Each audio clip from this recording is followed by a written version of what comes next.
T20 ప్రపంచ cup 2024లో team India super 8కు దూసుకుపోయిందనే చెప్పాలి. అమెరికాపై 7 వికెట్ల తేడాతో నెగ్గింది. దీంతో హ్యాట్రిక్ విజయాలు నమోదు చేసిన టీమిండియా మరో మ్యాచ్ మిగిలి ఉండగానే సూపర్ 8 బెర్త్ ఖాయం చేసుకుంది. 111 పరుగుల లక్ష్యంతో బ్యాటింగ్ దిగిన భారత్ 18.2 ఓవర్లలో 3 వికెట్లు మాత్రమే నష్టపోయి లక్ష్యాన్ని చేరుకుంది. సూర్యకుమార్ యాదవ్ 49 బంతుల్లో 2 ఫోర్లు 2 సిక్సర్లతో 50 నాట్అవుట్గా నిలిచాడు. టీమిండియాకు విజయాన్ని అందించాడు.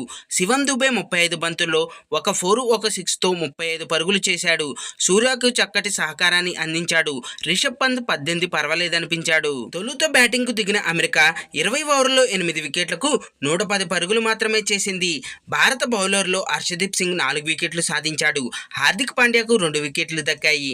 అమెరికా బ్యాటర్లో నితీష్ కుమార్ 23 బంతుల్లో 2 ఫోర్లు ఒక 6తో 23 పరుగులు చేశాడు. టాప్ స్కోరర్గా నిలిచాడు. స్టీవెన్ టెల్లర్ 30 బంతుల్లో 2 సిక్సర్లతో 24 పరుగులు చేసి పర్వాలేదనిపించాడు. అయితే టీమిండియా 3 మ్యాచ్లు గెలిచినా రోహిత్ శర్మ మాత్రం ఆ తప్పు పదే పదే రిపీట్ చేస్తున్నాడు. రోహిత్ శర్మపై ఫ్యాన్స్ టీమిండియా మ్యాజిక్ క్రికెటర్లు ఫైర్ అవుతున్నారు. చిన్న జట్టు కాబట్టి సరిపోయిందని, అదే తప్పు మళ్ళీ రిపీట్ అయితే టీమిండియా భారీ మూల్యం చెల్లించుకోక తప్పదంటున్నారు. ఇంతకీ ఆ తప్పేంటో ఇక్కడ తెలుసుకుందాం. టీ20 ప్రపంచ కప్ ఆరంభం నుంచి ఆడిన 3 మ్యాచ్ల్లో కెప్టెన్ రోహిత్ శర్మ ఓపెనింగ్ బౌలర్లుగా హర్షదీప్ సింగ్, మహమ్మద్ సిరాజ్ను తీసుకున్నాడు.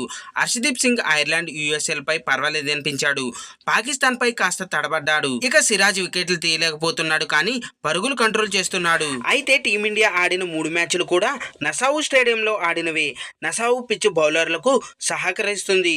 దీంతో సిరాజ్, హర్షదీప్ ఓపెనింగ్ బౌలర్లుగా పర్వాలేదనిపించారు. అయితే 3 మ్యాచ్ల్లో కూడా జస్ప్రీత్ బుమ్రాను ఓపెనింగ్ స్పెల్లో బరిలోకి దింపలేదనే చెప్పాలి. జస్ప్రీత్ బుమ్రాకు కెప్టెన్ ఆలస్యంగా బౌలింగ్ చేసే అవకాశం ఇచ్చాడు. అయితే ఇది ఏమాత్రం సరైన నిర్ణయం కాదని మాజీ క్రికెటర్లతో పాటు ఫ్యాన్స్ అభిప్రాయపడుతున్నారు.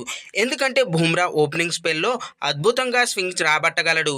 అంతేకాకుండా వికెట్లు తీసే దమ్ము బుమ్రాకు ఉంది. చూశారు కదా ఫ్రెండ్స్, ఈ రోజు టాపిక్. ఈ వీడియో కనుక మీకు నచ్చినట్టయితే లైక్ చేయండి.